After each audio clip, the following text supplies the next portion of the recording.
Debt collector yang diperintahkan oleh leasing itu langsung main tarik. Itu saya katakan adalah perbuatan melawan hukum.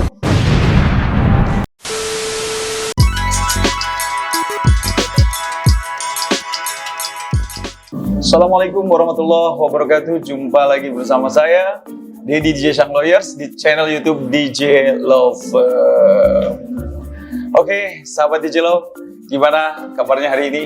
Semoga kita selalu dalam lindungan Allah Subhanahu wa Ta'ala dan tetap happy berbahagia walaupun kondisi saat ini masih suasana pandemi gitu. Tapi saya berharap sahabat DJ Love tetap kita berpositif thinking. Insya Allah semua yang terjadi akan ada hikmahnya buat kita semua. Oke guys, sahabat DJ Love, edukasi hukum kita malam hari ini yaitu terkait masalah maraknya debt collector gitu.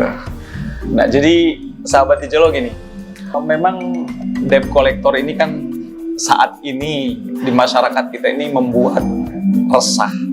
Apa sih? Kenapa sih?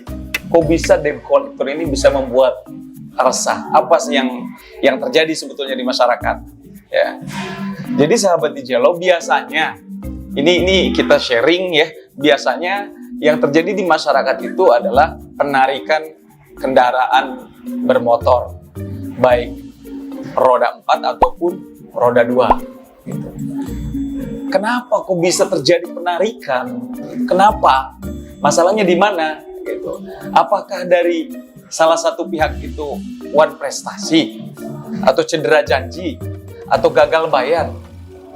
Dan debt collector itu siapa?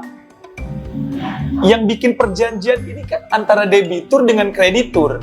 Tentunya debitur itu adalah masyarakat. Misalkan si A, si B, si C. Ya, dan kreditur itu adalah perusahaan pembiayaan, ya, atau perusahaan finance atau leasing. Tidak ada kaitannya dengan debt collector. Nah ini yang perlu kita cari tahu ya sahabat DJ Love, biar kita bisa berhitung dengan matang. Kalau itu memang nanti terjadi menimpa diri kita atau keluarga kita. Karena yang membuat perjanjian itu sahabat DJ Love adalah debitur, si pembeli, dan kreditur adalah si peminjam uang atau yang mengkreditkan, gitu ya, yang meminjamkan uang. Artinya di sini yang bertransaksi, yang membuat perjanjian adalah peminjam uang dengan yang meminjamkan uang. Peminjam uang adalah si A misalkan atau si Madun, kita sebut si Madun, ya. Yang meminjamkan uangnya adalah perbankan atau perusahaan pembiayaan atau yang disebut dengan leasing. Tidak ada kaitannya dengan debt collector, ya, atau pihak ketiga tidak ada kaitannya, gitu. Namun realita yang terjadi di masyarakat kita, seringkali masyarakat ini mengeluh karena mobilnya atau motornya ditarik debt collector. Apakah menurut hukum itu dibenarkan? Nah ini akan kita kupas sahabat DJ Love ya. Kita akan kupas, dimulai kita kupas dari siapa yang membuat perjanjian, ya kan? Subjek hukumnya siapa? Apakah subjek hukumnya ini ada terlibat di dalam perjanjiannya itu? Ada pihak debt collector? Tentu tidak ada sahabat DJ Love. Jadi ketika terjadi wan prestasi, gagal bayar, atau cedera janji yang dilakukan oleh debitur karena si Madun tadi tidak bisa melakukan angsuran atau cicilan, maka tidak seyogianya serta-merta debt collector merampas kendaraan tersebut yang memang tertunggak pembayarannya. Ya, apalagi saat ini kita lagi menghadapi musibah pandemi. Ya, jelas bahwa pengaruh terhadap ekonomi kita. Itu sahabat DJ Love. Ekonomi jelas terganggu dengan kondisi seperti ini. Kenapa? Semua dibatasi.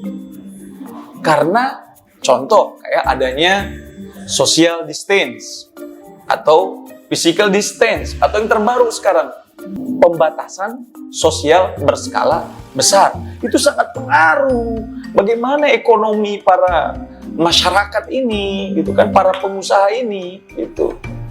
Khususnya debitur, ya dalam hal ini Madun tadi nih. Midun atau Madun tadi ini sebagai debitur otomatis dia tidak mampu untuk melakukan pembayaran angsuran. Boro-boro ya mau membayar angsuran, buat makan aja susah.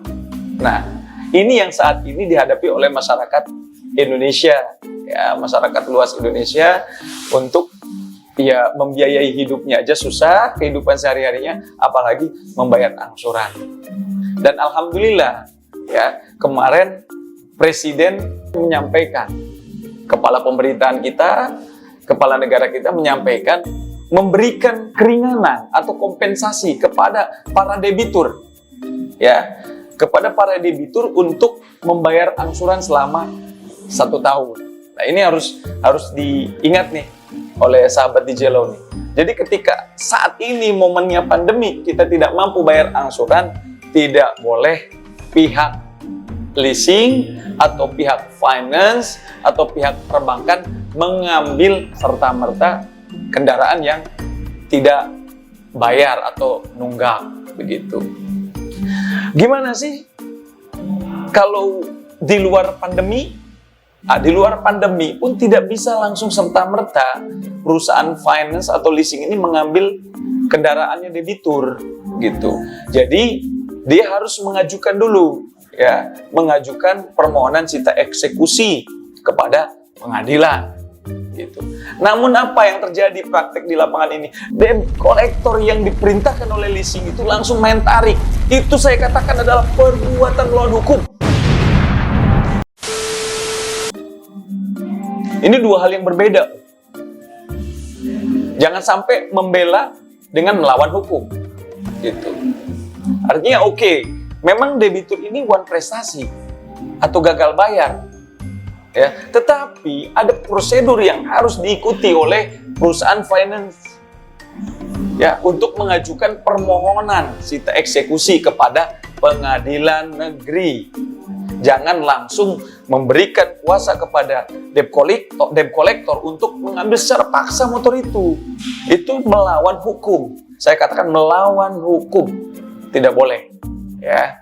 Jadi harusnya yang benar adalah perusahaan pembiayaan apabila debitur gagal bayar atau cedera janji, ya, atau menunggak bahasa kitanya, maka dia suratin kepada debitur, kirim surat teguran 1, teguran 2, atau sampai teguran 3. Apabila teguran 1 dan 3 juga tidak diindahkan, tidak direspon oleh pihak debitur, maka pihak finance itu atau leasing itu langsung mengajukan permohonan sita eksekusi kepada pengadilan negeri.